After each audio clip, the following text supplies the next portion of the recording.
This is the Straight Up Breakdown Podcast with Greg Smith and Jay Foreman. Tell it to me straight up. Hello, and welcome into the Straight Up Breakdown Podcast, proudly part of the Hurrdat Network. I am Greg Smith. You're happy the NBA is back because the Lakers are ready to defend this championship brand. I'm Jay Foreman, your no-nonsense, truly former Husker, no simp having co-host. I will explain what a simp is at the end. Man, we already came out. I told you what's happening, man. I mean, listen here, man. I am in the Christmas spirit. Christmas is Friday. You are? Yeah. Okay. But my grandfather was a big influence on me, man, and he was a gangster like a mug, right? Okay. Served and everything. They said when he used to wear his black leather coat, he going down to the Elks Club and somebody's gonna get tightened up because they had somebody that did something wrong on St. Street in D.C.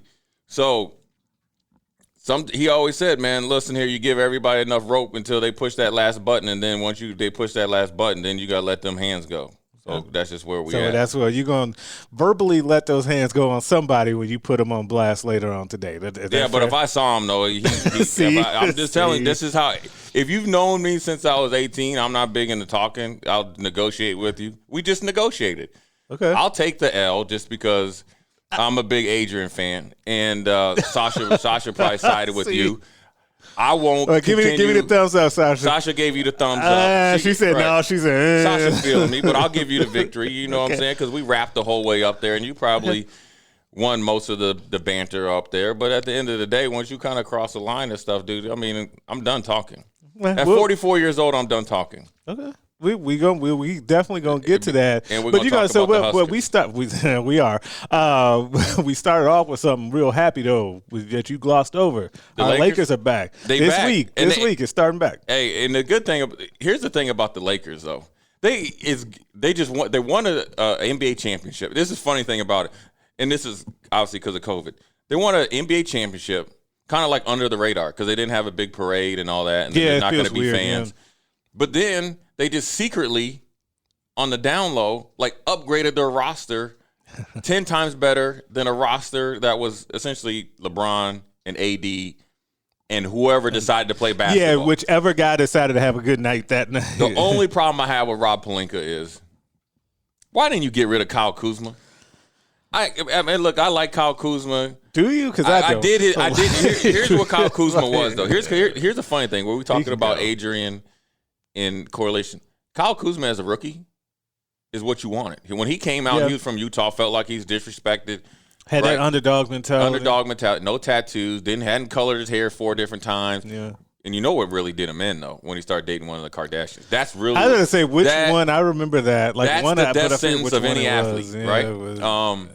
So then after that, he hadn't been the same. He act like he doesn't know how to play defense or do anything within the concepts of playing NBA basketball in his 3rd or 4th year. And the weird thing is that he, as the team has gotten better, and he's gotten worse, and he's needed to add to his game. And they give him the extension last night, 3 years, $40 million. Oh, now you just made my stomach hurt. I don't know, but see, that's tradable. That's tradable, though. I was just about to say tradable. The one good thing about that, the very first thing I thought was okay, that's a tradable deal because it's not like the Wiggins deal. It was like 5 years, $117 million, anything like that for somebody that you just know is never going to live up to that.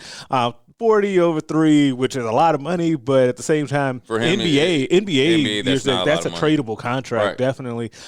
So either he's going to outperform that contract and really be like most improved player this year, or he's just going to get traded at the deadline. Or, in a year or so when they're trying to retool around AD and bring another superstar in to replace LeBron. They can just trade him to get more money off of it. But every week we kind of get into a segment we call Coach Speak. Coach Speak to Real Talk. Where we go over something that somebody said in the media, and then we react to it and tell you exactly what they meant. And we're going to go straight to the Huskers because this one is coming from Wan'Dale Robinson, and this is something that ever since he said this, it's just been rolling around in my mind. I wrote about it basically in my recruiting notebook last night on HillVarsity.com, and he said this after the game when being asked about what the team did differently against Rutgers on Friday night with a physical running game. He said, quote, "It really just came down to making a commitment to really doing it. We had known going into the week that Coach Frost said that that's what they really wanted to be able to do, which was to be able to go in and just run the football. So that was one thing that we knew we would be able to do. It was nice for us to be able to go and do that." Ooh, yeah. I mean, he's telling you a lot and he saying a little. He actually said a lot in that when little bit of 4 sentences. Actually committed to it and actually went out there and did it. Rutgers couldn't be the only team that they had this conversation about, because I know they should have had it against Minnesota. Right. Because running backs are still running against Minnesota. Right. Everybody else is. Everybody else is. Ohio State's been, so-so against the run this year, as you saw it, with Northwestern. So he's telling you a lot. He's telling you that actually what was being said was actually being done and called. It wasn't like that right away. And really, to be honest with you, until they really actually started running the ball on a consistent basis, the game was not – they had to do that to actually get the game back in hand. Right. Because with the turnovers and the return kick – you had to essentially that was their best way to slow the game down. The great thing about the running attack, obviously with Adrian having some big runs, and he was just it looked like one time Adrian was running, and it was like, is somebody actually going to come tackle me? The one where he's running down, like if you're looking at it on TV, he's running towards the left of the screen. He's like, and it's just the Red Sea parted, and nobody was around. He was just kind of like, is somebody actually going to come and try to tackle me? Yeah, that was fun. And then when we started running with Dedrick Mills, you started to actually get explosive plays by running the ball. And then so you started getting plays off of that too, right? Yeah. Which essentially for whoever calls the plays, that actually was like, okay, now we're starting to get explosive plays, so we're going to actually do it. Because I think one of the biggest problems with Nebraska, if it's not happening easily right away, they don't do it. They we got to do something else. Yeah, we have to chuck it away and go with something else. If we're only getting 2, 3, 4, might get a 6. Okay, we get a penalty. Okay, we got to start passing to open up the running game. And the way the game went after that long kick return for a touchdown, they had to go back to the running game and kind of slow it down and get it back under control. That under control led to Dedrick Mills' big chunk yards. Even the ones that he was only getting 4 or 5 yards, you were like, oh. There's one he got tripped up, and I'm like, this dude's about to go house call. Yeah. 2 plays later, 20-yard gain, 18-yard gain. Okay, we get a penalty. Okay, we throw a good pass. He gets tackled. Boom, another 10-yard gain. So I think when we started finally to, gutting their defense, it gave everybody a lot of confidence. I think it actually players have that in their mind, and they remember, Thursday night when they, had their meeting or whenever, especially at the beginning of the week they had their meeting. And also, I think what really helped Nebraska do this is a short week, right? So they played the weekend before, and then you don't have as many days to prep, right? Let's break that down. You got to actually hone in that playbook. Yeah, you travel on Thursday, get on those you details, play Friday night, and you're actually supposed to play Friday afternoon. Right. And granted, obviously, the other game got canceled. So then you have to really, okay, what can we do? We have to take advantage of their weaknesses, and that's running the ball. Rutgers was definitely dinged up on defense. The guys were going down. They were a worn down team. Man, you could see it by when was it that I texted you? It was in the second quarter, but when they came out in the second half and they did not look like they had that extra juice coming out of halftime, I was like, okay, they need to, I think I texted you said Nebraska should not pass again the rest of this game. Right. It should be like 9-on-7. Every running play that we have, and maybe put some in on the sideline, we need to run it. And so they took it, I'll give the coaching staff kudos and the players for execution. They took advantage of their weaknesses. Look, you had a worn-down team, an undersized team, and a team that, of course, what Rutgers does, they slant and they shoot the gaps, and they'll get, a tackle for loss and did a decent job. They did a pretty good job with that. But I also want to commend them on to stick with it. Yeah. Because a lot of times this year and a lot of times last year, if it wasn't working right away, they didn't stick with it. I think their game plan was to do what they did. I think also having a young, true freshman at left tackle who has shown you he can run block. Okay. Now, I knew that, and I told you what I'm about saying, Turner Corcoran. I right. said, like, the one thing he's going to be able to do from day one is come in and run block. Because I went down to Lawrence, Kansas, where he's from, and watched him play probably 4 times. Right. And he was road grading people. And I was like, he was just different. Right. Like, he was very comfortable doing that. So, and that had to be in there. I'm assuming that's going to be in their, in their back of their mind as well, because you want to make his transition as easy as possible, start him off with confidence. Right. Right. You got person A or person B, and we're going to run it. So making him start to play faster without thinking, and then mix in some passes. And you know what, to be honest with you, he pass blocked better than a lot of guys. I mean, he's not obviously wasn't Brendan Hymas, but he didn't stick out like a sore thumb. For somebody not to play all season, I mean, let's face it, he didn't play all season. Yeah, I think he had 10 snaps coming into that game. Like, right. that's just 2 here, 3 there. Right. Maybe, for a kid that didn't play all season, that it tells me more about him as a player and as a person, because that lets me know that he was coming to practice every single day to work and to get better.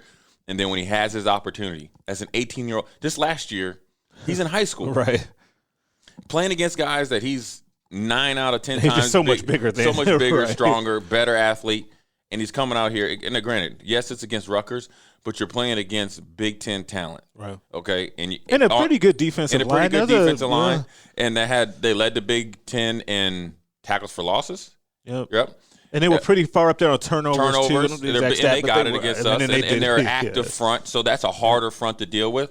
So all around, I think that the offensive game plan was good, and especially I think from the second quarter on was excellent. I think what really hurt the team to keep the game closer was a lack of execution, from a lack of continuity. It wasn't execution, lack of continuity in the first quarter and a half, even the first 2 quarters, because we'd run it 2 times, pass it 6. Right? There wasn't any continuity. Then we started to run it 4 or 5 times, pass it 1 or 2. And then all of a sudden what you notice, though, is everything is just opened up. Think about how much more open space there was once Nebraska committed to running the football, was doing it well. And then all of a sudden, man, you saw Jack Stoll sprinkle in up the seam. You see Austin Allen. You see Wandale is running that play that they run. They had run that and missed that, actually, in the Minnesota game, where Wandale kind of lines up in the slot and runs like a wheel route to get down the sideline. They actually hit that in this game against Rutgers. It was a great throw from Adrian. But that play is there because of all the other stuff in the run game. Think about now Adrian getting those explosive runs when they're running the zone read or running the RPO, because the defense is committing too much to Mills, because he had been running and it's just, I sometimes want to just stop the Nebraska offensive coaches and just sit them down, make them watch that and say, you've done this, you did it this game against Rutgers, you have done it other times while these guys have been here. That's how you need to play. Like that's the game plan that needs to happen. And you can still do all of the other stuff that comes off of that, the downfield pass and the swings, the screens, all of that. And it now works a little bit better like it did in that second half, because the run game started it off well. And, oh, by the way, your offensive line is so much more engaged coming out, knowing that they're going to just go hit somebody in the mouth. Well, everything just looked better and crisper to me offensively in this game with that type of game play. And here's the big, I guess, I don't know, what do you call it? Is it micro or macro when it's big? It is macro. Macro. That Nebraska education is long gone. The big macro. I'm calling Dennis LeBlanc. Dennis. Well, I graduated. You can't take that away from me. And good job, Dennis. Statute of limitations of when I was looking on people's papers is over. Way over. Yeah, and I still have it. Okay, this is the big problem here, because in year 1, right, the offense didn't start to look like an offense until we started to feature Divine. Right. He's gone, goes to the NFL. Year 2, the last 4 games, give or take, we finally started pounding Dedrick Mills, right? And me and you had these conversations. We talked about last year. Yeah. Crossover game, okay, or the miniature bowl game, whatever you want to call it. Yeah. We're having Champions Week. Champions Week, right? Yeah. In our case, Chump Week. Okay? We're having this conversation. Yeah. It seems like, and it might just be coincidence or whatever, we spend so much time trying to do things that we aren't really good at, and then finally like, all right, we got to do it. It's almost like a golfer, right? That putts and chips well, and then is a consistent golfer, and he only can hit it. And you read about golfers all the time. Oh, they only hit it 290 or 300. Well, everybody else is hitting it 330, but he's finishing top 10s and winning a couple tournaments, playing within his skill set. His skill set. You read these articles, and I remember Justin Leonard. I follow golf and watch it. He wanted to get longer, so he came out there with this long driver, right? Because he wanted to pick up an extra 10 yards. Ain't been seen on the golf course since. Right. Now he's in the booth, right? So he got outside of his skill set, right? So our skill set, also, since we're sitting here in this table, is this big black. Is this a rectangle here, right? Yeah. Okay. And then everything else that you want to do is is these small squares. Yep. Outside of that. Yep. Outside of that. When are we going to be okay and be accustomed to it and be okay with it? Yeah. Because really, when we were talking, that's the difference between us and everybody else. Really, that we've lost to when we shouldn't. Purdue is okay with who they are, with their skill set. Illinois obviously was. We'll see and I'm sure it's going to be cranked up even more. Yeah, they're going to have something with Bielema, right? It's going to be even more than what we saw. Wisconsin, Iowa, Northwestern. They're all okay with it. Yeah, now, Minnesota is totally Minnesota, and that's how you end up with the result that you had. They knew what they were going to come in. And then when you can add NFL talent and develop NFL talent at the skill positions, they start to look a lot better. Mm-hmm. Minnesota's offense, when I watched them before they went on their 2-week shutdown, really started to take off because they really start hammering their running back, Abraham, and then Bateman was doing well. Then the other receivers doing well. Then the freshman number 7 came in. Now he looks a lot better because his reads are easier, right? So our passing attack, whether it's to the tight ends, who I'm going to give them credit, they have really stepped up every single week. Jack Stoll was doing well before he got hurt. Austin Allen, I think, was the most improved player maybe on the entire team. Definitely on the entire team, and definitely the most consistent. Yeah, you knew what I felt like when you entered games, knowing that you were going to get something from Austin Allen. Everything positive from him, and you were actually surprised. You were just waiting for it, right? Yep. When is he when are they going to get him involved? When is he going to be out there on the perimeter having a really good block and really good technique and stuff? Yeah, really hats off to him. Like I really like what he did. And if you're talking about a guy that be up for being a captain, I don't know what he is in the locker room. That's a guy. And a guy when you hear him in the press conferences too, like he tells it like it is. Like know that he's not just saying that in front of the cameras. That he's going up to guys.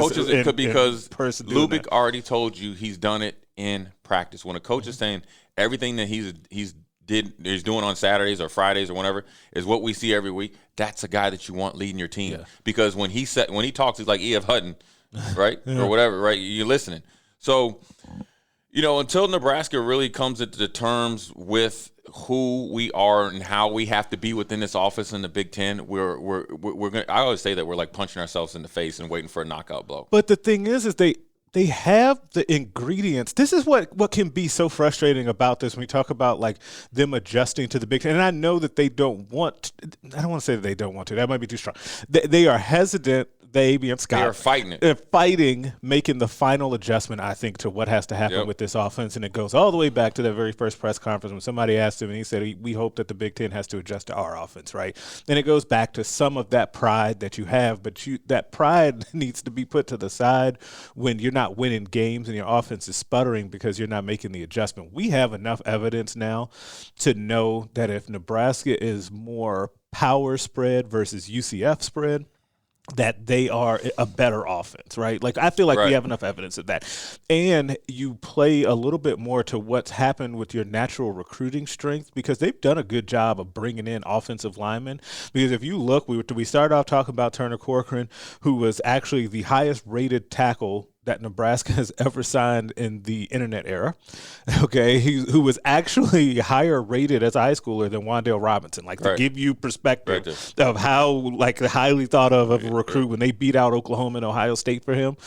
He was the real deal coming out of high school. And then on the other side, you have Bryce Benhart, who just a couple notches below what he was as a prospect. And then, you got something at tackle, but you're really going to have 4 year starters at bookend on your tackle. tackles. Then you have Ethan Piper at guard, who quietly, barring anything crazy, will end up being a multi-year starter well. Because even though he got yanked a little bit against. He did, and he's got to clean up some of the details when it comes to penalties and nothing. Even though the one against Minnesota, I still don't believe that was a hold-in, but he had that happen to him in a previous game as well. So he's got to be the one to adjust. Then you have Cam Jurgens on the inside, who we have not been talking about the last few weeks because the snaps have been fine. And we've said this before to each other, as long as his snapping is okay, his play is very good. Like he's a good center if with the caveat that he's snapping the ball well, right? And so that's 4 out of your 5 guys right there are solid offensive linemen that are still young that you can build with. Okay, how do you continue to build on that? I would go into the offseason, and I'm Greg Austin, I'm Scott Frost, Matt Lubick. I bring those guys into the office, and I say I put on that Rutgers tape of them blowing off the ball and firing guys up. And I say, this is how we want you guys to be able to play. And I guarantee you they would head into winter conditioning with Zach Duvall with a lot of bounce in that step, right? It would be a whole different mindset, and it would make this offense better. I hope that's what that they get closer to doing something like that. I think that's their path to success. I don't get paid $5 million, but I'm telling you what I see on Saturdays and Fridays, and I think that's their path to success. I'm going to take it even a step further. I'm going to call them in my office, and I'm going to bring in my top 6 guys. Now, if you're bringing Farniak back or if he's coming back, then he's coming too.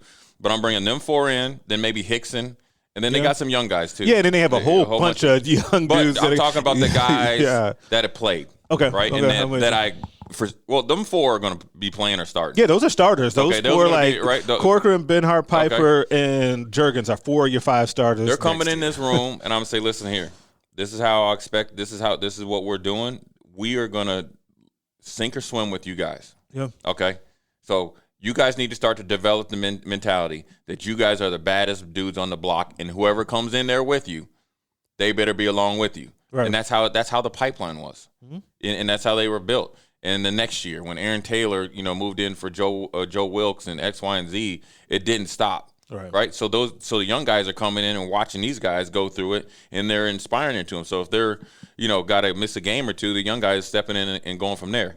What that conversely will do, that will make Daniels, Rogers, Robinson, Green, Riley, anybody else on the defensive line. That was a good handful of dudes on that defensive line. I like those defensive lines. But that's But then now every day when you come to spring ball, you in for a fight. Right.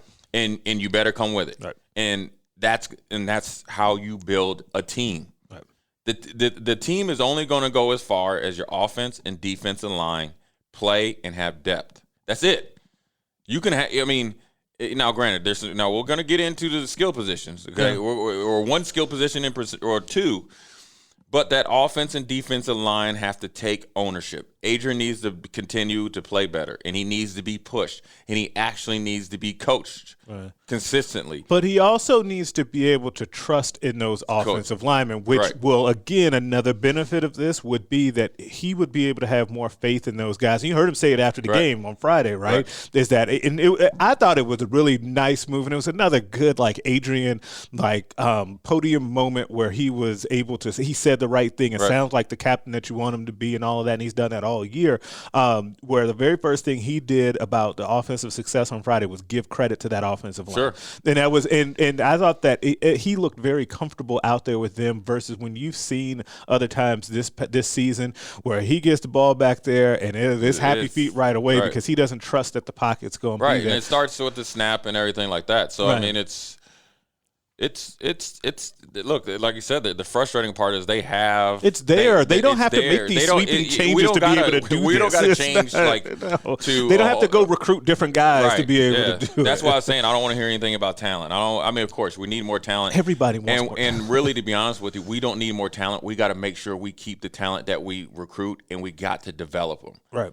What people get, I guess, guided on is these guys coming in as freshmen, and the next thing they're like Jerry Rice they're just dominant. Right. That doesn't happen. You'll get a guy here or there. One guy, if you get one of those guys per class, where Nebraska recruits, if you get one guy per class like that, you're happy. Right. Like you're just not going to get. That's a solid starter. But these guys are up there thinking that they're going to come in and be like, Olive from Ohio State right at 18 years old. I mean, Northwestern's number 81, their receiver, he had a lot of injuries, and now is really starting to show out about his senior year, right? He came in as a freshman, played well, got hurt, battled. Now he was, second team all conference as a senior. You look at the Indiana receivers, right? Mm-hmm. They didn't start really taking off till last year. You know what I mean? Now, they have one guy that's kind of been playing for the last three years, but the other two, they didn't start taking off till last year. So you got to think that you got to get these guys in, keep them, and develop them, but you got to do it on a more personal level. You can't get guys in here.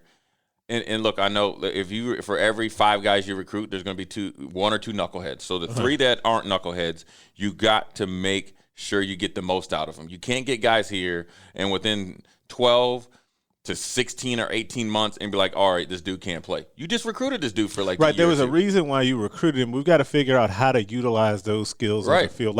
And that's why I get nervous when you see guys that come into the program and then you just don't hear about them or from them at all. Now, there's a difference, right? There's a difference between saying, okay, we're building a guy up and he's marinating in the lab for a couple of years before he can go out there and play, and not hearing anything about them, seeing them out there in garbage time, anything like that. There's a big gap between those two things.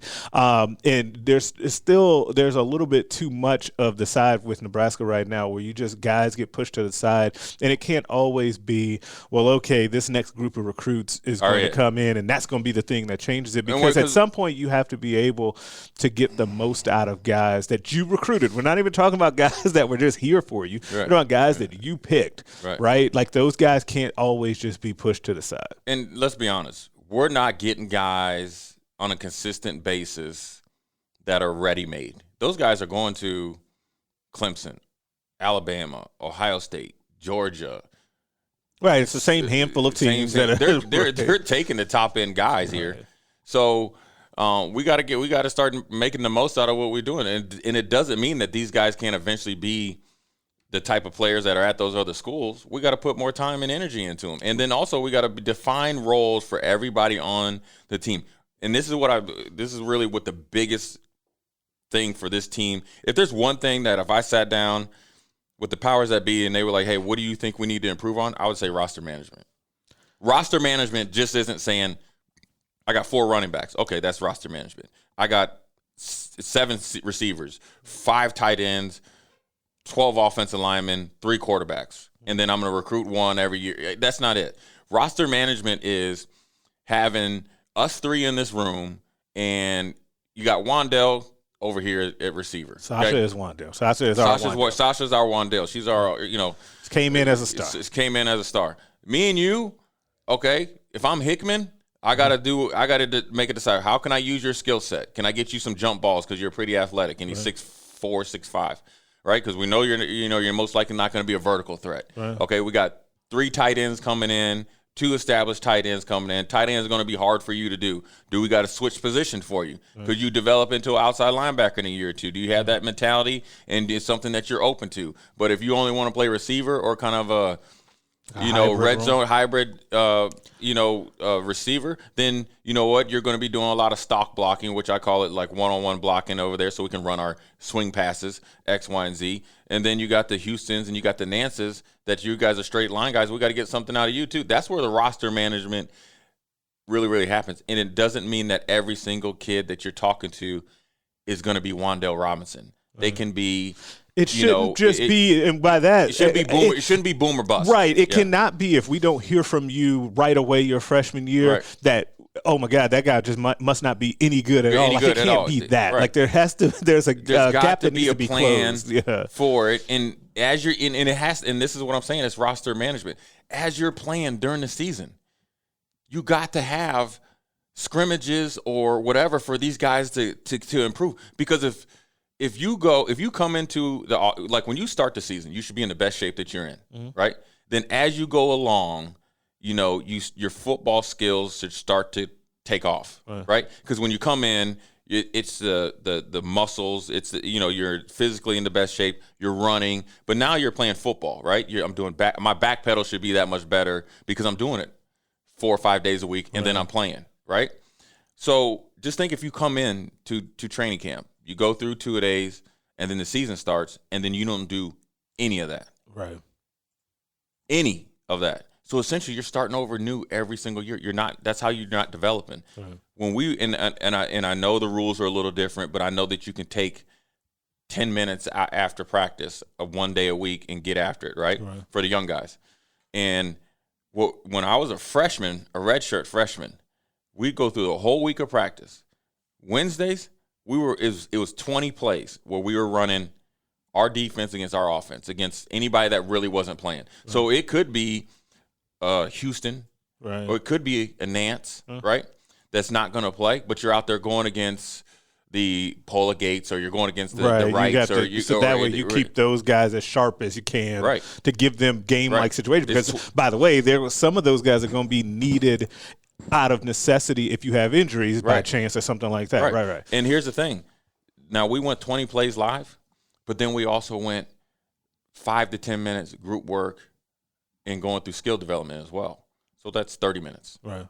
That's that's for the guys that were redshirted, not getting in reps, during practice.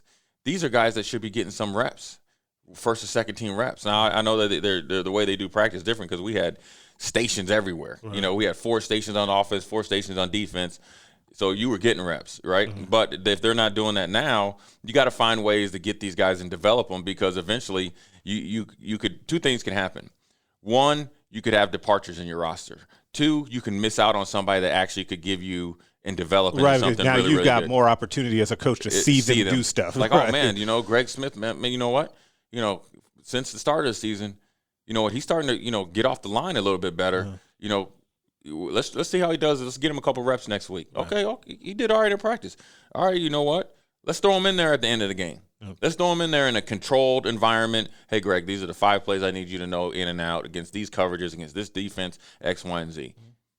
Then you can keep them engaged. Right. Then you're developing them. Then you have a plan for them. And also, if me and you are in there and you're a receiver and say, I am not working as hard as I should or whatever, but I see you take advantage of your opportunity. Now I have now I see another guy sees it. Now I see something that's tangible. Right. So now I can go in there and sit in front of Luke and say, all right, what do I need to do to give myself the best chance to compete for a position in playing time? Right. And he can say A, B, C, and D. And if you don't believe me, here's your co-partner that did it. Right. Now just go do it. And that's the biggest thing that they need to do. And also, yes, they should. They should add some stuff on offense, add some stuff on defense, but until they can get their roster management down and their plan in place for individually, you can't do it collectively. You can't have a macro plan. You can't have a culture or a foundation or who you are until every single person knows who they are, so they can go out there and do it. You get what I'm saying? That's one of the biggest things I always tell people about what Coach Osborne did. He let everybody coach the way they wanted to coach, but they all were coaching the way that he set forth for everybody. Right. He set the plan. He set the plan. He set the plan and parameters. You stay within that, but be you. Be you. Right. And they recruited that way. They coached that way. They developed that way. And then that also trickled down to the older players, right? Mm-hmm. So I remember one particular time, Troy Dumas and Clint Brown were out there watching me playing in my little freshman scrimmage. You would have thought it was a Super Bowl out there, right? Because they wanted to make sure that I was upholding the things that they were being taught from Coach Samuel, from Coach Steele, from then Coach McBride, from Coach Osborne, right? It's bigger than you, and all of that stuff is connected, right? And those are all of the things that it's hard to explain in a way, but in a way it's not, that end up adding up and making a huge impact on your overall program. Going back to the macro micro, right? And it's funny because the thing that, and not planning on going into what they need to work on in the offseason, but we're here, so we're gonna stay here. If yours is roster management, mine is a little more abstract, but Frost actually kind of mentioned it, which is Nebraska has to figure out however they got to do it. They have to become obsessed with details. They have to become a program that, and whether it's in practices, it's in the meeting rooms, it's how they lift weights. everything they do needs to be about the little things. We can't let any little thing slide, because when we get to game days on Saturday, we, as if I was on the team, we need to then be out there making sure that those little penalties don't happen, those holdings, and now ever since you said this, and I blame you and I'm mad at you for even putting this in my mind, ever since you told me go look at how the punt and kickoff returners catch the ball and how they catch the ball with their hands above their head, and how that's not fundamental football. Like, ever since you told me that, I see that now every game.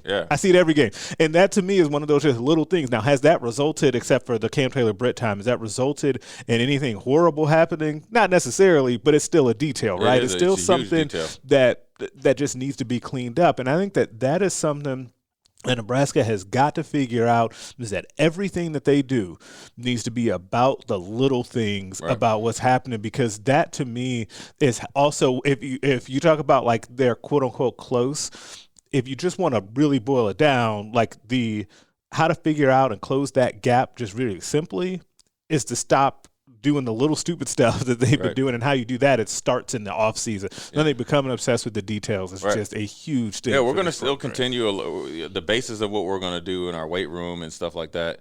We got to hit every rep. I don't want to. You're not. If it's supposed to be 10, you better not be doing 9. And you got to start riding guys. And the reason why, it'll take about 2 or 3 weeks to get everybody to under. The first week they'll fight it. Second week they'll kind of, be in and out. By the third week, they'll be like, okay, they ain't changing, so let's do this. And it'll make them better.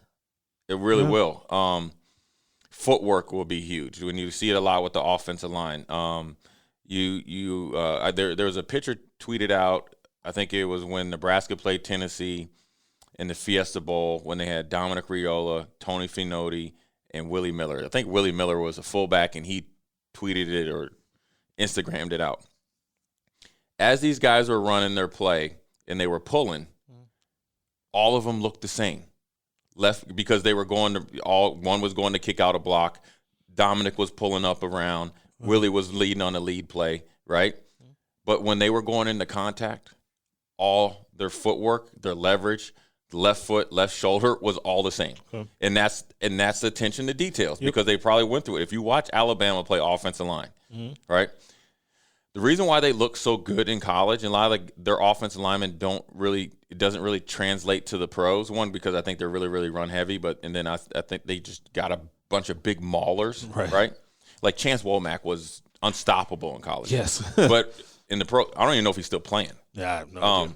When you watch them do it, they look like they're in unison, and Iowa, they always look like they're in unison. Wisconsin. It's their footwork, it's their technique, and they do it over and over and over, so it's second nature. And when you get those details done, you'll see the less illegal procedures or penalties, the offsides, the ticky-tack holdings. You'll see, like, what was it, I think, was against Minnesota, and Bryce Barnhart got that ticky-tack holding call where he didn't keep moving his feet and didn't finish him, and he kind of did the high school move, which they wouldn't have called it, where he kind of just, like, stopped his feet and held him, but it was at the point of attack, right? You'll keep your feet moving, and you won't even use your hands, right? Because all you had to do was just wall them off, and that was a big play, explosive play. Now you take that explosive play away, now it's almost an explosive negative play because of the penalty, right? Those are the things that are paramount. It'll increase the efficiency of practice. And then when Scott really actually goes out there and says, we had a really good week of practice, people start believing you. People really start believing you. And I think what people also are getting, and I was thinking about this, when he says they have a good week of practice, in his mind, they've come a long way, because I'm assuming those first few practices that he saw were probably like, dude, I'm watching a Division III team play. Like, so now they starting to get a little bit better and better and better, and it's the practice habits, and I think a lot of it had to do with energy also as well. A lot of it, you can say you had a good practice when you see some guys improving as well. So if I have like a bunch of young guys in a practice and they're improving from, say, like week 1 to week 6, and they're continuing to do it and they're getting better, that sometimes can gloss over the guys that have been here that haven't been practicing well, because they actually are who they are. And we know who we're talking about, right? So they are who they are. But then I'm like, okay, actually, you know what? Some of the stuff I'm seeing from the young guys is actually pretty good. And then also when you're seeing Adrian probably practice a lot better, that's when he can get up there and say it. And that's what he's really thinking. people will say, well, you're not playing well. Well, some of the guys that aren't playing well hadn't been playing well all season, but those are the guys that have been playing the most because they're the most experienced. And a lot of times, the guys that don't play well, here's the funny thing that people don't understand. A lot of times, if you get a guy that's been playing here a while and, say, been through like at least 2 coaches and plays, but doesn't play well on Saturdays and just, right?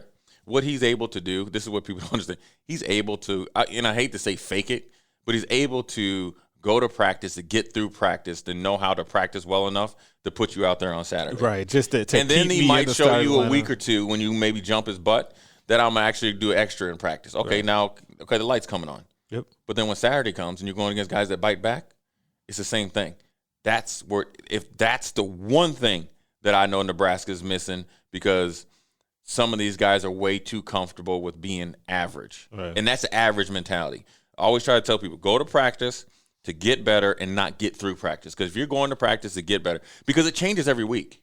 You know, I remember being in Buffalo and Houston, and when I was, at the height of my career, in 1 week I'd played, just say I'd went 2 weeks and been playing really well against the run, and my leverage was good, taking on blocks, my hand placement was good, and then you get out there against Marshall Faulk or Edgerrin James, and they are against a really good offensive line. Yeah. And, you take a couple L's, and I'm like, oh, I put that on tape. Right. So I gotta go, and I really gotta focus in and work on it. Or there's a time that, when you play Peyton Manning, right, and you're leading up to Peyton Manning, or you might have a practice where, my reads weren't very crisp. So I got to work on that. So it changes every week, though. Right. So that's why you got to come. You got to get better. I need to be crisper with my calls. I need to be crisper with my checks. I got to be faster with my checks. I got to be better with my initial footwork, right? Mm-hmm. It's stance. Everything has to be something that you're working on every week to get better. It can't be like, okay, I have arrived. And you got too many guys, I think, or had too many guys that have taken that mentality. Yes, they worked hard, right? They went out and they ran the sprints and they do everything. But they didn't come to practice with the right mentality of getting better because every week they didn't have it in themselves. Not Coach Austin, not Coach Held, not Coach Lubick, not Coach Frost, not Shenander, Fisher, Dawson or anybody like that. It's something that you have to, when we watch that tape, that I have to have a self-reflect. I got to grade myself harder than Sasha or you. Right. I have to. Because if you don't, you become too relaxed into it. Right. Because you could read it and say, read your little grade sheet if they get them. All right, that's good enough. You start putting a couple 82 or 83%, those 90s ain't never, they come too far away. Right. You know what I'm saying? But you also hear, and it's funny because I'm not going to call out specific position groups. You can tell, though, from listening to players and their coaches, position coaches, who's taken that criticism to heart and who is saying that this isn't good enough and who isn't. Right. Just based off of what they say and if what they're saying matches what their position coach says, right? I'll give you the good example just so it doesn't say so vague. When you listen to defensive linemen for Nebraska talk, they sound a lot like what Coach Tuioti is saying, right? Sure. When you hear Casey Rogers talk, you know that he's not satisfied with what he had done earlier in the season, and conversely, you see him getting better throughout the year, right? Right. You can see it. Right. You can see when that stuff happens, and that's what you need to start happening everywhere. Because and as you head into an off season where you're going to have a lot of questions, and you need a lot of position groups to continue to get better, and you always need them to get better, no matter where they were.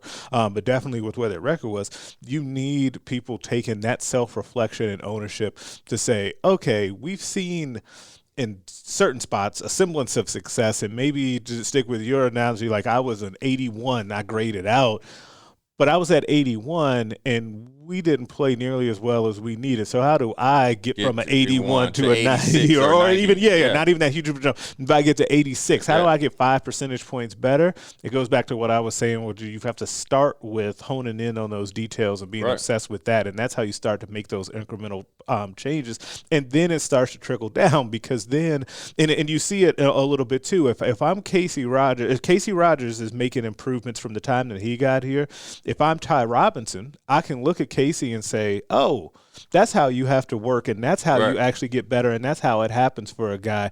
If I'm a really good example of this, is Damian Daniels, right? Damian Daniels had the same criticism about him for a couple of years, right? About he needed to get in better shape so he could go out there and play more plays so he can continue to be more explosive, hold up at the point of attack, to where the point with Coach Tuioti, was it last week, 2 weeks ago, really praising him for where he's come from. But what that'll do is Nash Hutmacher behind him will see, oh, okay, it can happen if you stick to the plan and you continue to work like this. And that's what you need to see from all over the place. And that's what you were talking about guys, coming to see like the freshman scrimmages and what have you, and making sure that you were honing in on those details.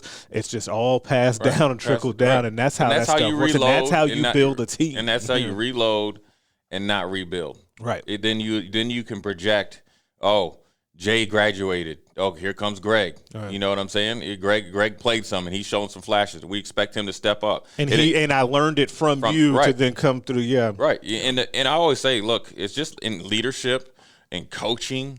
That's why I always say, like when Bo left and they won those games, actually, you're giving a credit to Bo, because you always see what you've done when you leave. Right. You get what I'm saying? Mm-hmm. And so it's just no different than, Tony Dungy, getting fired. John Gruden comes in and wins the Super Bowl. Tony Dungy that's pretty much his Super Bowl. John Gruden. Right, those guys were brought in by him, and the culture was already set. Yeah. Same thing, here as a position leader, when you're in a leadership position at Nebraska as a captain or a captain of your said position group, one of the things I would always look at when I was in the Buffalo, sitting up there watching the Nebraska game, seeing the guys that I was, in the room with just last year, how they played. So when they were going out and playing well, I didn't feel like they owed me anything. I felt like I actually did something good, and I left a good foundation there on how to continue to do it. And hopefully I inspired them to go to the NFL or whatever, because they saw me do it. They saw me work from a redshirt freshman, sophomore, junior, senior year, boom, he's gone. All right, Jay did it. This is what he's talking about. He was invested in us. You know what I mean? Because you should never be so scared of competition that you're not trying to get them to be the best that they can be. Because if you're a true competitor, I want to beat you out at your best position when you're at your best, right? Sometimes people think like, I only want to be a competitor when I know I'm better than somebody. That's not it. That's not being a competitor. Especially not in a team scenario, because eventually you're going to need that guy. You're going to need that guy to play. And he might have strengths that are your weaknesses. And if you come in with the open mind, you can learn from him. He can learn from you. And if you're secure in your work ethic, your athletic ability, your playmaking ability, and who you are as a person, you're not going to be scared of competition. Right. Yeah. So it's interesting because I feel like we cannot let this moment pass without talking about kind of the topic of the day, which is Nebraska is not playing in this bowl game. Right. So Nebraska, I guess on Saturday, got together and voted. Coach Frost had said that they would get together and vote or kind of talk about it as a team. This happened on Saturday. When the guys came in and they elected, as a result of a vote, to not play in a bowl game. It was kind of unclear on which bowl game that they would have ended up playing in, but it sounds like the one in Arizona, on Christmas Eve, day after Christmas, sometime this week. When I want to know, your first reaction to that, when you heard, okay, they are out, they're not going to play in the bowl game after the year that has been 2020. What was your first reaction? My first initial reaction, impulsive reaction, was like, man, how could you turn down a chance to play? Right. Because me as a player, I always wanted to play. There was never enough games. I would rather play than practice. Right. You know what I'm saying? And they did a lot of practice. They did a lot of practicing. Then I sat back and I could see why they didn't play. One, first of all, if you're truly trying to teach kids something about where the standard is, we shouldn't accept a bowl game regardless of however many seniors you got, because we didn't earn it. Right? Our season was not good. No, it was not. Just they're in it because of the weird. But just at the end of the day, we did not play well enough to warrant a bowl game. Yeah. I do think that impacted the feeling. Like if they were 4-4, if they were 4-4, because you felt like you earned that. 4-3, because they only played 7 games, before the last game. Yeah. Or if they ended up being 4-4, or if they were 5-3, after their total games, it's a totally different conversation. We're 3-5. Right. Okay. And then you want to make sure, if you're trying to uphold the brand in the the continuity of what you're trying to say, we didn't earn it. We didn't play well enough. We don't deserve this bowl game. We're not going to take a hand-me-down bowl game like when Nebraska went because of GPA. Remember that? I do remember that. Okay. That's you're embarrassing yourself and you're lowering your standards. Right. So then I can see why they didn't play. Then when you factor in all the different things that they came back early. They were one of the few teams, I think, that didn't have a real big outbreak. It's kind of individualized, and they did. And I'm gonna commend them on taking care of the kids, doing what's right by them, keeping everybody safe. And when Scott said, "Hey, look, I'd rather them be here under our watch with the best care possible," that proved out. And I'm not gonna lie to you, I was one of the people on the front end that was like, "Okay, man, you're just saying that." No, like everybody believes that, but they actually proved that out. They did it with the right intentions, and that's taxing. I remember talking to two of the coaches, and I remember it was before the first game, I think, or leading up to the first game, and he was like, "Damn, man," he's like, "We got to do." He's like, "You wouldn't imagine all the things that we got to do just to play one game." Right. Now, here's also another thing that I don't think any of the people have talked about granted, it's just Monday or whatever, but Sunday and Saturday. Now, listen here. If we're in a different conference, if we're in the SEC or SEC in the ACC, where their protocols are different, I think that you're not worn out as much. Probably because not. Yeah. If it was a little more lax with the protocol, right? Because you're not out 21 days, right, and all that stuff. I mean, that's taxing. Just imagine going to take a COVID test, and you might have done everything that you did last week, but somehow you got COVID, or the test would come up positive, right, and you're out 3 weeks, right? And you get what I'm saying? That's taxing on you, right? Because you're fighting an unknown. So when I started to think like that and thinking about the roster or the record, then everything they've been through, how long they've been at it, then not rewarding, I call it bad behavior or bad play, I can see why they didn't want to play. And then to be honest with you, if when they take a vote and you got majority of the guys that don't want to play, then you don't want to go out there and play anyway. Yeah, I was going to say that would not have been a good recipe anyway. No, if you end up forcing people to go out there, and football is not a game that you just kind of willy-nilly. Football is not a game. It's either A or B. It's right, you're in or out. You're in or out. And if you're not in it and you're tired and you want to be done, that's cool. And that's just the way it is. I would find it very hard. I don't think that vote would be the same if the record was different. No, because you would feel like you were building towards something else, and it would just. I think the record, because you're willing to do the record and more. How they played, and the embarrassment that they did themselves, it's something that it's hard for them to do. And you get also the one thing we have not said yet. It's not the same type of bowl trip. No, it's not. Because even if you go and let's say they were going to go to Phoenix, right? Like the benefits of going to Phoenix are not there anymore because you're going to just be at the hotel. That could have been anywhere. Like, but you're going to have to go and be in the protocol. Like you just play at Nebraska. So right. This is not a regular bowl game. Yeah, you probably get bowl gifts and you would have still got that. Yeah, and so it's not the same thing. I think people are of course, Nebraska was on the forefront wanting to play, and they should have been able to play. And eventually they did. So people were like, well, why don't you want to play one more game? I also think that the way they've played and then way they played against Rutgers is probably the best way to go into the offseason, because you're almost playing. Say they go down and play. I mean, at this point, Nebraska played anybody.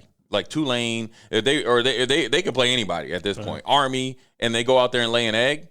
Now you're going into the offseason with a whole bunch of holes punched into what you did against Rutgers. Now, Rutgers is not like beating Ohio State or having an upset victory against Wisconsin or Iowa or something like that, but it's a good victory. Yeah, it's still a Big Ten win, which there has not been enough of those. You had to do, and you're ending on a positive note. Right. So when you're trying to teach kids and to have something to show them that's tangible, it's this tape, and it's probably the best time to do it.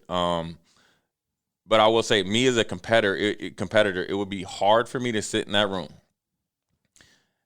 and look at all the work I put in, and I got one more chance to tee it up. I mean, just think if this is the last time that you ever would get to play. Like, you're one of these guys that maybe, I played with Phil Ellis, right? That could have went and played in the NFL. I played with guys that were not even close as good as Phil Ellis. But Phil Ellis already had a job lined up to be an engineer, so he didn't want to go play, right? Right.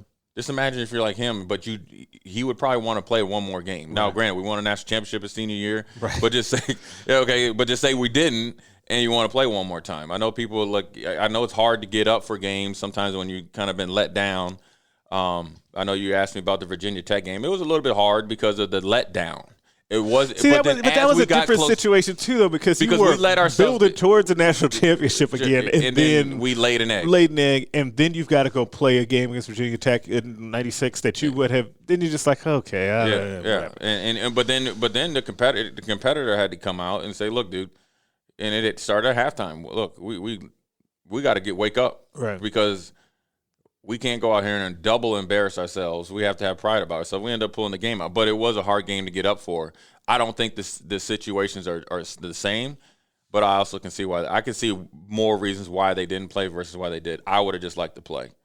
Now, if I was a senior and going to be drafted high, I probably wouldn't play, but I was never in that position. Right. If I'm in Dominican Sue, I'm not going to play. Yeah, it's time to go ahead and roll and get this money. Like you did. Right. And so, I pretty much agree with everything you said. I could, as a competitive nature, I would say, okay, yes, I do.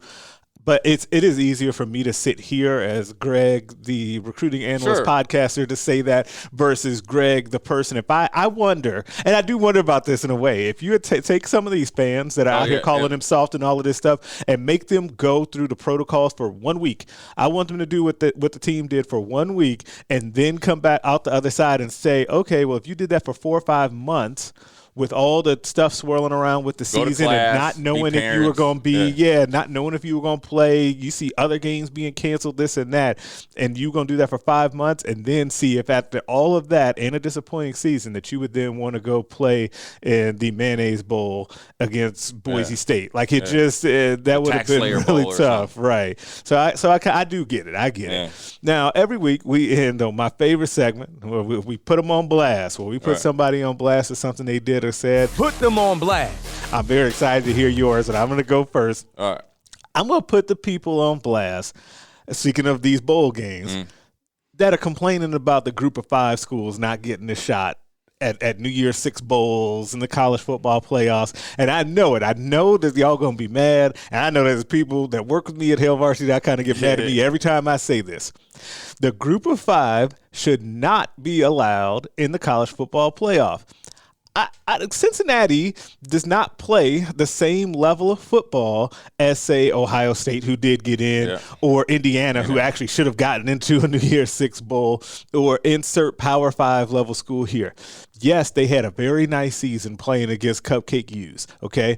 It's not the same when you have to week in and week out play against one of these Power 5 conferences. Right. Coastal Carolina had a very nice season.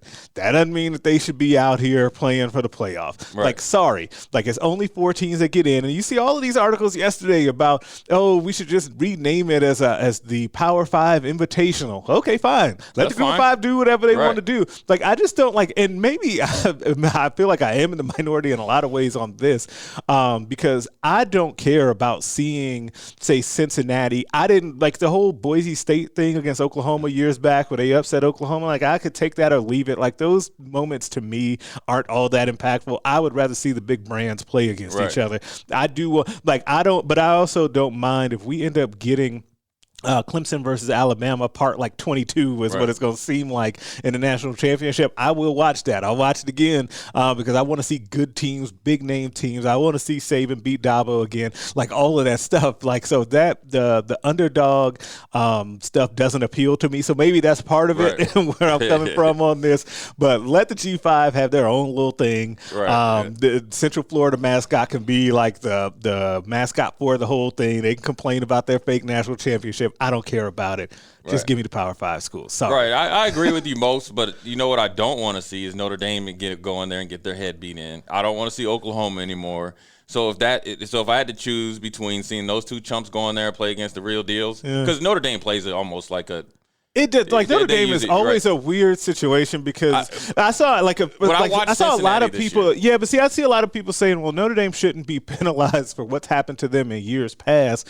But it does feel like, and maybe it's a perception thing, and part of it's reality. It does feel like anytime Notre Dame gets into one of these games, they get blown out. They get blown. Like it feels like, and I think maybe you feel a little bit better had they beaten Clemson with Trevor Lawrence. Right. Maybe you say, okay, well, this team might be for real. If they played within 21 points of Clemson with Trevor Lawrence, if it was actually a close game, like how it started, they couldn't get the ball past the 50. No.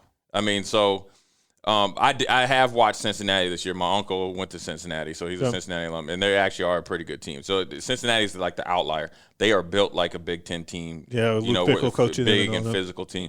Now, Coastal Carolina and all that, I agree with you there. People are always going to want to have and the reason why I think most of the national people want because it's a great it's a great story. Yeah, it's a good story. It's a great story until reality sets that Coastal Carolina plays Alabama and Alabama's up 77-0. I was just thinking that. I was like, do I want to see Coastal Carolina play Alabama? You don't want to see that. Like I don't. No, you'd want to see Coastal Carolina play like Michigan because they could be upset a team like Michigan. But, look, they'll get their just due. But at the end of this year, you definitely have to have the big schools in. It's the most branding power. You need that money. You need that TV money. And so you got to – and it all kind of trickles down and is good for them. So, they're going to be upset. They are upset every year. There's always a couple teams. Always. It happens every year. Yeah. There's always one per year that's upset about the process. But I'm just – it's cool. But what I really actually think they should do instead of having just the 4 teams, I really would like to see six. Yeah, I was going to say then have it be the Power Fives, the highest rated other school, have 2 buys, and then kind of go that way. Right. Like that would be fine. If you want to get them in there as a sacrificial lamb, that's fine. Yeah. Then maybe that way, but also that way they would have a better shot at an upset because if you're playing the 3 seed versus playing the 1 seed, then you might have a little bit better shot. Yeah, man, we'll see. We'll see. Where are you going? Who I'm going. I mean, I won't even do him the dignity of mentioning names, right? Okay, anonymous blast. No, but people just got to do their research. So there was an article written, about Iowa or whatever. Yep. I just kind of glossed over it and about a local kid going to Iowa, which is great. I think I've been on here and saying, look, dude, you put 3 kids into college, that's great. I mean, you're doing something right. What you aren't doing right is you keep running your mouth and you're running it to the wrong person. And that one person happens to be me. Okay. Okay. So all I said was, don't compare Iowa. First of all, don't disrespect any of the work that you did that I learned from guys like you. You learned from guys prior. So like the Will Shields and whoever was there before. The Trev Alberts and all those guys and Steve Taylors that have won numerous Big 8 and Big 12 championships and won actual trophies and rings and watches or whatever you used to get. Don't compare that to Iowa, who hasn't won anything, and say that it's comparable. Right. You know what I'm saying? Because essentially what you're doing is you're just, in my opinion. Now this is just my opinion, which I'm entitled to. You are, right? And I've been on record about this, about not only Iowa or Minnesota. In this case, for the last 10, 15 years, Nebraska, we have not won anything. So in my opinion, the way I look at it is when you are like that, you're essentially fighting over who's the first, second, third place loser. Because at the end of the day, you're a loser. Right? Right. You're not in the Big Ten championship. You're not winning a Big Ten championship. Iowa has won the Big Ten West or their division one time under right. Okay. So and that's also since 2004. That's it. One time. So, I guess that guys, people getting their feelings, and then all of a sudden, like everything that has to do with Iowa because you reside here that every conversation doesn't have to do with you. I train a kid that's going to Iowa. Okay, the advice was to go to Iowa because that best fit his skill set. I have a tremendous amount of respect for Iowa, but that shouldn't be our standard, right? So then, therefore, there is no comparison because Iowa is just Iowa. They're consistent, right? They're not going to the next level. At Nebraska, our expectation should be to get to where Iowa is That's a leapfrog in a stepping stone to get to where we need to be, right? So if you're going to say something, it's going to be like a Wisconsin, X, Y, and Z, because they have won Big Ten championships and they've won big New Year's Days bowl and represented on a national level. I don't think Iowa's there. That's my opinion. No, and that's backed up by fact. Like I'm looking at it right here. Let's say since 2010, right? The amount of losses that Iowa's had since 2010, they've lost 5 games, 6, 8, 5, 6, 2, 5, 5, 4, 3, and then 2 this year in the winter. So like it's not like we're not talking about Clemson level of success over the last 10 years. That's really all I was saying, and I don't know if on Twitter that it didn't, but that's just where that. The second thing, I'll say this.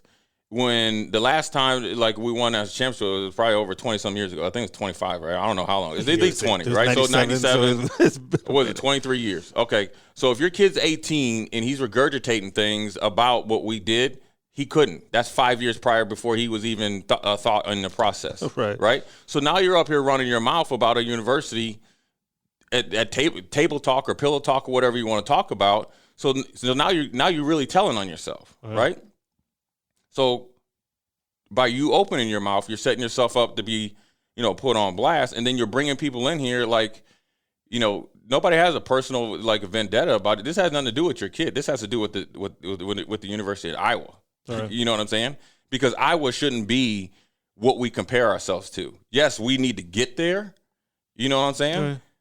Right. We need to leapfrog them. Yeah, because at the height of the programs, Nebraska's ceiling is higher than Iowa's, and we've seen that, right? There's no comparison, and there's no comparison between Kurt Ferentz and staff and Coach Osborne's and staff. Yeah, you can't go into I couldn't go into it. You can't come into a room and argue this staff versus Coach Osborne's staff. This record, these players that came through here versus what's going on here. Right. Yes, you can see where Nebraska's at and where's Iowa's at. There's a distinct difference. I'm not denying that. Iowa's putting great players in the NFL, X, Y, and Z. I'm not saying that, right? Nebraska's made some mistakes, right? But don't be bringing your little personal vendetta up in there when I'm talking to somebody that doesn't have anything to do with it. I think part of it is that, like, you can be complimentary of Iowa in the respect that you have for them without taking it to the level of comparing it to Nebraska and saying that they're like them or like it doesn't have to go that far. You know what you could have done? You know what you could have done instead of being a simp? And if you people out here don't know what a simp is, then you get on Urban Dictionary and Google simp, okay? So I will probably tag simp. Instead of being a simp, just say, you know what, this is the best kid for our school. We made the best decision for him. It's his decision. And stop it right there. Right. Instead of trying to jump in every conversation that has to do with Iowa and think it has to do with your kid, this has nothing to do with your kid. You know what I'm saying? I've already been on record saying Nebraska should have done right by your oldest, right? And that was long before. That's Nebraska's fault, right? But it's also a previous. But hold on. No, but at the end of the day, Nebraska didn't do right by your oldest kid. They should have done it right by your second one. They did right by your third. Okay, and you're still running your mouth, right? And then now you approaching people that you shouldn't be approaching to. You know what I'm saying?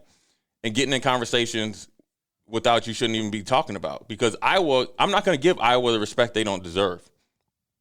Beyond that, they're not a national powerhouse. Nebraska's not a national powerhouse. Right now we're both battling who's the bottom of the barrel chumps right now. If we're crabs in a barrel, Iowa's halfway there. We're at the bottom. Right. Wisconsin's at the top sitting here. It's like, dude, you guys go. What are y'all even talking about? Northwestern and Wisconsin. When you guys going to do something? You guys going to fight? It's like it's like when they say, hey, look, we're going to let these two gangs fight, right? And then they're going to eliminate themselves, and we're going to just reap all the benefits. That's exactly where we're at right now. Until Nebraska starts winning on a consistent basis and beating Iowa, sure, they're better than us. But at the end of the day, what's Iowa doing though? Right. You know what I'm saying? Then he said, reference why why I didn't go to Miami, or you don't know why I didn't go to Miami. I didn't go to Miami because they were on Pell Grant probation. My dad couldn't afford to go there, right? I really wanted to go to Michigan State. My dad said, dude, you probably wouldn't do well in East Lansing. My high school teammate went to East Lansing. He didn't do well, right? So dad was right. Right, so my dad was right. Yeah. Then actually, this is the ignorance where he is, which doesn't have. I actually was going to go to Iowa. I would have made this really funny. I actually was going to go to Iowa. Triplett, Coach Triplett recruited me. I loved him. It was me, Tim Dwight, Eric Thigpen. Tim Dwight, okay. On our recruiting trip. Those two recruited. I was about to recruit. They had something where my ACT was too high compared to my GPA, so I was going to have to come and take like college credit or college classes without getting college credit. Maybe they were just trying to get me down here to work out or whatever, but right. All they had to do was tell me, right? And I was like, hell no, I hated school, right? So then I was like, no. And then Hayden Fry didn't come to my house. Coach Osborne did. I came on my visit. Then I felt like Nebraska was the best place because Iowa City from Minneapolis is like 3.5 hours and Lincoln's 5.5 hours. Right. My dad was like, I can be in every game. I was going to Miami because that's legacy. Hint how this always comes. That's how when people start talking, they don't know what they're talking about. All you had to do is pick up the phone and ask, like, dude, were you talking about me? And I would say no, and then hung up the phone. Okay? It could have all been over. All been over. But now you want to open your mouth, and next time I see you, I'm going to have to deal with you. You know what I mean? And so I got to put him on blast because he's been blasting his mouth ever since dude, your kid is doing it. You done right. You done what you needed to do, man. All three of your kids went to school for free. Mm-hmm. That's a good job. The first two were excellent. One's probably going to the NFL. I think he's up there. I know he's getting drafted. So really, to be honest with you, I would ask you, do you think he would be in that same position if he didn't go to that school? Right. Which I think he would. It's no different than when people ask me about Danny Woodhead. Yes, Danny Woodhead was a miss. But Danny Woodhead going to where he went, was able to get to the Jets, and then being on that, Hard Knocks, led to a career that he might not have got if he would have, because he might not have gotten a true shot here. Right. You know what I'm saying? And so, it's just people just are ignorant sometimes, man. Sometimes you gotta, that's what putting them on blast is for. It definitely is. And now I'm going to have to deal with the emails, which you can email us at straightupbreakdown@hillvarsity.com. I will definitely forward them on to you. Subscribe to this podcast everywhere you listen to them. Rate us, review us, leave us a 5-star review. If you leave 4, I'm inclined to think you're a hater or a petty pat like Jay is right now. Make sure you're checking out the other podcasts on the Hill Varsity Network, the Mind Your Own podcast, Varsity Club, More to It, and the Hill Varsity Radio Show. You can also find us on Twitter at GregSmithHV and at Foreman5644. We will catch you in 2 weeks because we were off next week for the holiday. We will have a lot of fun content for you coming up. Everybody have a lovely and safe holiday. We will catch you next time. A Hurrdat Media Production.